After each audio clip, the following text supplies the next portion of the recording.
అందరికీ నమస్కారం అండి. జూలై 6వ తేదీన సోమవారం రోజు మీనరాశి వారి పూర్తి జాతక ఫలితాల వివరణ గురించి తెలుసుకుందామండి. ఈ రాశి వారు కనుక ఇప్పుడే కనుక మన ఛానల్ని కొత్తగా చూస్తున్నట్లయితే చేసి ఛానల్ని సబ్స్క్రైబ్ చేసుకుని ఈ వీడియో మీకు నచ్చినట్లయితే లైక్ చేసి మాకు సపోర్ట్ చేయండి. మరి ఈ రోజున జరిగేటటువంటి ప్రధానమైన అంశాల గురించి తెలుసుకుందామండి. ఈ రోజు అయితే జాగ్రత్తగా ఉండవలసినటువంటి అంశంగా చెప్పుకోవచ్చు. ఎందుకంటే ఈ రోజున మీ జీవితంలో ఒక డెడ్ లైన్గా ఉండబోతోంది. ఎందుకు అంటే కనుక మధ్యాహ్నం 2:30 తర్వాత మీ జీవితంలో ఊహించినటువంటి ఒక మార్పు అనేది రాబోతుంది.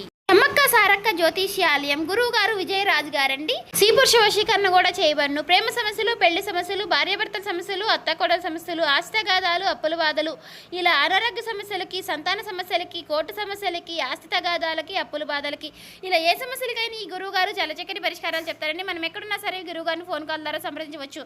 అన్ని విషయాలు కూడా మనకి చెయ్యి ముఖము చూసి అన్ని విషయాలు ఫోన్లోనే చెప్తారండి. ఈ గురుగారి ఫోన్ నెంబర్ వచ్చేసి 9100263308 అండి. అన్ని విషయాలు కూడా ఫోన్లోనే చెప్తారు. 100% మనకు ఖచ్చితంగా తీరతాయండి. 24 గంటల్లోని ఫలితాలు అనేవి కూడా లభిస్తాయి. మీకు నమ్మకం ఉంటే కనుక ఈ గురువు గారిని సంప్రదించి చూడండి, చాలా నమ్మకం. 2:30 దాటక ముందే మీరు ఒక ఫోన్ కాల్ ద్వారా కానీ ఏదైనా సరే ఒక విధంగా ఒక వార్త అనేది వినవచ్చండి. ఒక వ్యక్తి మీ తలుపు తట్టవచ్చు. ఆ వ్యక్తి ఎవరై ఉంటారు? ఆ వ్యక్తి ద్వారా ఆ వార్త వినగానే ఒక్కసారిగా మీ గుండె జల్లుమంటుంది. ఇది ఒక షాకింగ్ న్యూస్ గా చెప్పుకోవచ్చు. అయితే ఈ వార్త మిమ్మల్ని భయపెట్టేటటువంటి వార్త కూడా కావచ్చండి. లేదంటే ఒక ఆనందంతో ఉక్కిరిబిక్కిరి చేసేటటువంటి ఒక శుభవార్త కూడా ఉండవచ్చండి. మరైతే ఈ వీడియో మీ జీవితాన్ని తప్పకుండా మలుపు అయితే తిప్పబోతుందని చెప్పుకోవాలి. కాబట్టి ఈ వీడియోని మీరు ఎక్కడ కూడా స్కిప్ చేయకుండా చివరి వరకు చూస్తేనే మీకు అప్పుడు ప్రతి ఒక్క చిన్న విషయం కూడా క్లారిటీగా మీకు అర్థమవుతుందండి. ఇక సాధారణంగా ఏంటంటే ఈ రాశి వారు చాలా అంటే చాలా తెలివిగా ఉంటారు. చాలా గొప్ప తెలివితేటలను కలిగిన వారై ఉంటారండి. అలాగే మంచి దురదృష్టి కలిగిన వారిని కూడా చెప్పుకోవచ్చండి. అలాగే మీకు ఏదైనా ఒక విషయం జరిగే ముందు ఒక రకమైనటువంటి సూచన, అంటే అది అంతర్బోధ, అంటే ఇలా జరుగుతుంది అని చెప్పేసి మీ మనసుకి కనిపిస్తూ ఉంటుంది. కానీ ఈ మధ్య కాలంలో మీ మనసు మొద్దుబారిపోయినట్లుగా మీకు కూడా అనిపిస్తుంది కదా. అంటే మీరు అనుకున్నవి ఏది కూడా పూర్తిగా వర్కౌట్ కావడం లేదండి. గత కొన్ని రోజులుగా ఎదుటివారు కూడా మిమ్మల్ని అర్థం చేసుకోవటం లేదనేటటువంటి బాధగా, అది కూడా మీలో ఒక వంతు బాధగా ఉంది.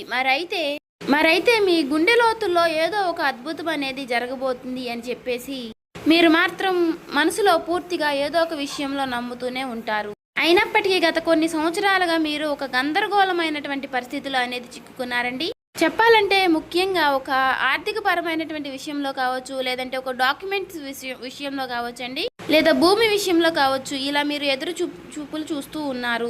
అసలు ఇది జరుగుతుందా లేదా అని చెప్పేసి ఒక రకమైనటువంటి సంఘటనతో సంవిధ్యంలో మీరు కొట్టుమిట్టు ఆడుతున్నటువంటి పరిస్థితులు కూడా కనిపిస్తూ ఉన్నాయండి.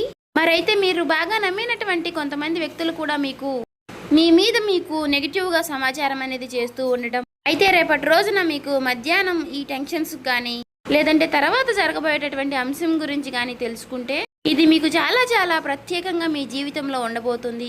ఇప్పుడు అసలు విషయానికి వస్తే కనుక రేపటి రోజున మధ్యాహ్నం 2:30 లోపు మీకైతే ఒక వార్త అయితే అందుతుందండి. ఆ వార్త ఏమిటి అంటే కనుక ఆ వార్త మీ జీవితాన్ని ఎన్నో మలుపులు తిప్పుతుంది. అంటే దీని గురించి మీరు ఎప్పుడో ఆశలు వదిలిపెట్టుకున్నటువంటి ఒక పాత విషయం గురించి ఆ చర్చ అనేది కావచ్చు. అదేంటంటే మీ ఆస్తి తగాదాలు ఏదైనా, ఇలా దానికి సంబంధించి మీ యొక్క విజయానికి కారణం కావచ్చు, లేదా ఎంతో కాలంగా మీరు ఎదురు చూస్తున్నటువంటి ఒక విదేశీ ప్రయాణం అయి ఉండవచ్చు. ఇంకా లేదంటే ఒక భారీ మొత్తం ఒక అమౌంట్ అనేది మీ అకౌంట్లో పడడం, దాని గురించి అయి ఉండవచ్చు. మరి మీకు రేపటి రోజున ఆ సమయంలో ఒక శుభ పరిమాణం అనే చెప్పుకోవచ్చండి. అందులో కూడా ఒక ట్విస్ట్ ఉంటుందండి. ఆ వార్త వినగానే మీకు నేరుగా అయితే ఆ వార్త ఏమీ రాదండి. ఏదైనా ఒక వ్యక్తి ద్వారా హఠాత్తుగా ఆ వార్త అనేది మిమ్మల్ని చేరుకుంటుంది. మీ గుండె ఎందుకు జల్లుమంటుంది అంటే ఆ వార్త వినగానే మీ గుండె జల్లుమనడానికి 2 రకాలైనటువంటి కారణాలు అయితే లేకపోలేదండి. మొదటిది ఏంటి అంటే నమ్మలేనటువంటి ఒక నిజం, అంటే ఇది మనకి సాధ్యం కాదు కదా అని పూర్తిగా ఫిక్స్ అయిపోయినటువంటి ఒక నిజం. కానీ ఆ వార్త వినగానే అది సాధ్యమైపోయిన అని తెలుసుకోగానే మీ యొక్క మెదడు మొద్దుబారిపోయినట్టుగా అయిపోతుంది. అంటే మీరు చాలా ఆశ్చర్యపోతారన్నమాట. ఆ షాకింగ్ న్యూస్ వల్ల వచ్చేటటువంటి ఎమోషన్ ఏదైతే ఉందో అది మీ గుండెను కూడా తాకుతుంది. ఇక ఆ వార్తతో పాటుగా ఒక పాత వ్యక్తి పేరు కూడా మీకు రేపటి రోజున బయటకు వస్తుంది. అతను లేదంటే ఆమె మరలా వారు మీ జీవితంలోకి రావడం అనేది జరుగుతుందన్నమాట.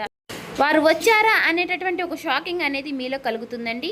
అది ఆనందం భయం రెండు కలగలిపినటువంటి ఒక రకమైనటువంటి ఒక గొప్ప అనుభూతి లాగా మీకు అనిపిస్తుంది. ఈ అనుభూతి కారణంగా మీకు ఊహించిన విధంగా వచ్చేటటువంటి ఆ ఒక్క వార్త కారణంగా మీరు ఒక్కసారిగా ఆశ్చర్యపోయేటటువంటి అవకాశాలు కూడా చాలా అంటే చాలా ఎక్కువగా కనిపిస్తున్నాయండి.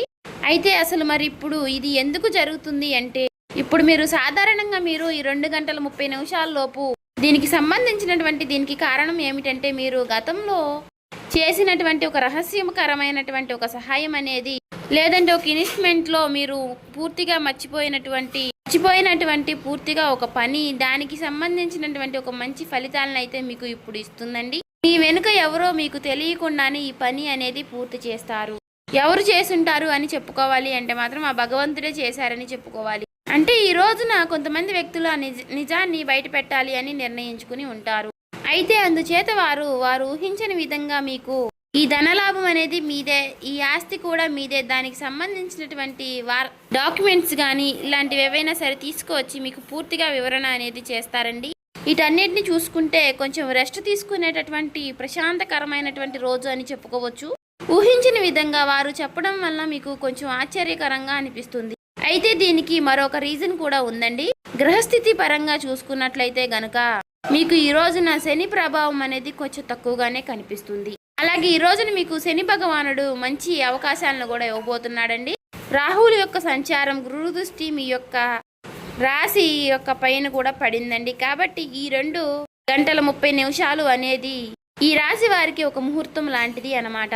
మరి ఈ సమయంలో గ్రహాల యొక్క కలయిక వలన మీకు ఆశ్చర్యకరమైనటువంటి ధనలాభం కానీ, లేదంటే ఒక ముఖ్యమైనటువంటి కీలకమైనటువంటి వార్త వచ్చేటటువంటి అవకాశం, అది కూడా ఆ వార్త నుంచి వచ్చేటటువంటి ఒక లాభం మీకు అన్ని రకాలుగా చాలా అంటే చాలా ఆశ్చర్యకరమైనటువంటి విషయాలను అయితే కలిగిస్తాయండి. అయితే ముఖ్యంగా దీనివల్ల ఏంటంటే, మీరు మీ జీవితంలో ప్రధానంగా చూసుకున్నట్లయితే రేపటి రోజున మీకు ఉన్నటువంటి కొన్ని పెద్ద పెద్ద టెన్షన్స్ కూడా తగ్గుతాయండి. సమాజంలో గౌరవ ప్రతిష్టలు కూడా పెరుగుతాయి. ఆ వార్త వినగానే మీరు ముందు ఎమోషనల్ అయిపోతారు. కానీ ఆ సమయంలోనే మీరు తప్పుడు నిర్ణయాలు తీసుకునే అవకాశాలు కూడా కనిపిస్తున్నాయండి.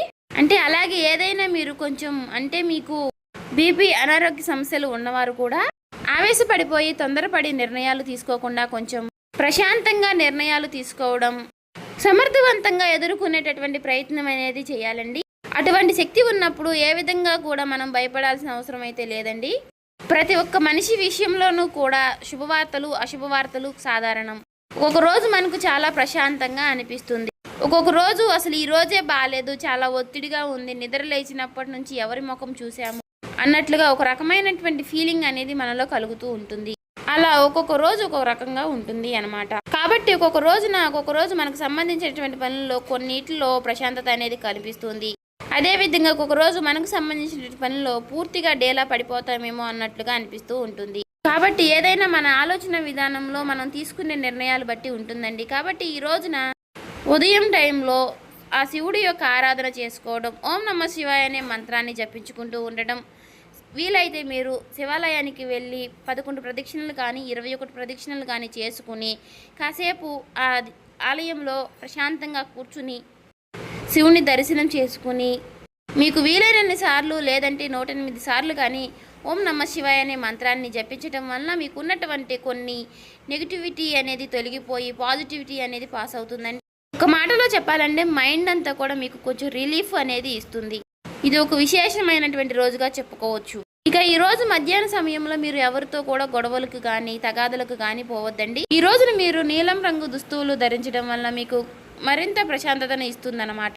అంతేకాకుండా ఈ రోజున మీకు పసుపు రంగు వస్త్రధారణ కూడా మీకు ఎంతో జయం కలిగిస్తుందండి. అలాగే ఈ రోజు మధ్యాహ్నం మీ జీవితాన్ని మార్చేసేటటువంటి ఒక ఫోన్ కాల్ అనేది మీకు వస్తుందండి. ఆ ఫోన్ కాల్ రూపంలో మీ జీవితంలో ఒక సరికొత్త వెలుగుని నింపాలని చెప్పేసి మనస్ఫూర్తిగా నేను కూడా కోరుకుంటున్నాను. ఇక ఈ రోజున మీకు తూర్పు దిక్కు ప్రయాణం అనేది ఎంతో విశేషంగా ఉంటుంది. ఇక ఎప్పుడూ కూడా మీకు వీలైనంత సహాయం మీరు ఎవరికైనా చేయడంలో మీరు ముందుంటారు. ఒకరిని ముంచాలి, ఒకరిని నష్టపెట్టాలి, ఒకరికి సమస్యలు కలిగించాలని చెప్పేసి మీరు ఎప్పుడు కూడా అనుకోరు. మీ మనసులో కూడా మీకు ఎప్పుడూ కూడా అలాంటి ఊహలు కూడా రావండి. కాబట్టి మీ మంచితనం వల్లే మీకు ఎప్పుడూ కూడా మంచి జరుగుతూ ఉంటుంది. అలా మీకు ఆగిపోయినటువంటి పనుల్లో కూడా ఒక మంచి మార్పులు కలగడానికి అది కూడా ఒక సహాయపడుతుందండి. అలాగే మనం ఎప్పుడైనా సరేనండి చేసినటువంటి మంచి పనులు మనకి ఒక్కొక్క రోజు మనకి అవే సహాయపడుతూ ఉంటాయని చెప్పుకోవచ్చు.